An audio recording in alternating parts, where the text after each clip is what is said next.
রাজীবপুর দরবেশ বাড়িতে অগ্নিকাণ্ডে দুটি ঘর একদম মাটিতে মিশে যায়।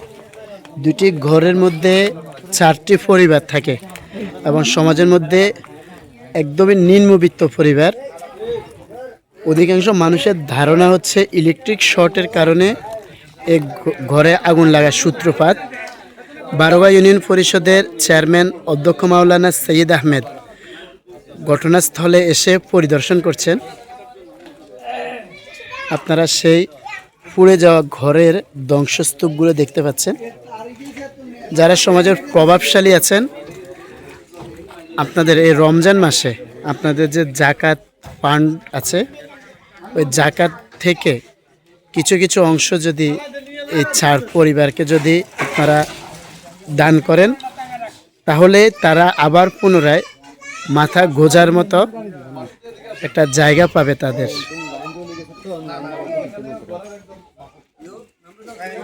অধ্যক্ষ মাওলানা সৈয়দ আহমেদ সরজমিনে সেই দৃশ্যটি পরিদর্শন করছেন। আপনারা ভিডিওতে ধ্বংসস্তূপগুলো দেখতে পাচ্ছেন। ঘরের চাউল পুড়ে ক্ষুদ হয়ে গেছে, ক্ষয় হয়ে গেছে। ঘরের চাউল পুড়ে একদম ক্ষয় হয়ে গেছে।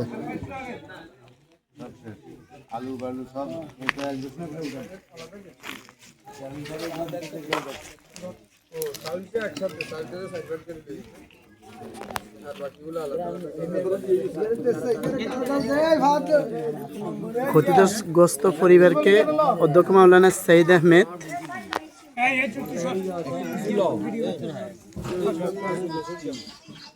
নাজুল ভাই একটু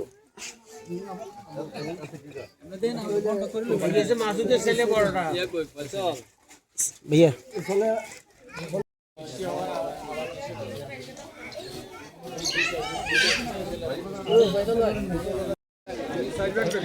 অধ্যক্ষ মাওলানা সৈয়দ আহমেদ অগ্নিদগ্ধ পরিবারকে রমজানের ইফতার দিয়ে সহযোগিতা করছেন। আপনাদের সবার প্রতি বিনীত অনুরোধ হলো, সামর্থ্যবানরা এই অসহায় পরিবারটির পাশে সহযোগিতার হাত বাড়িয়ে দিবেন।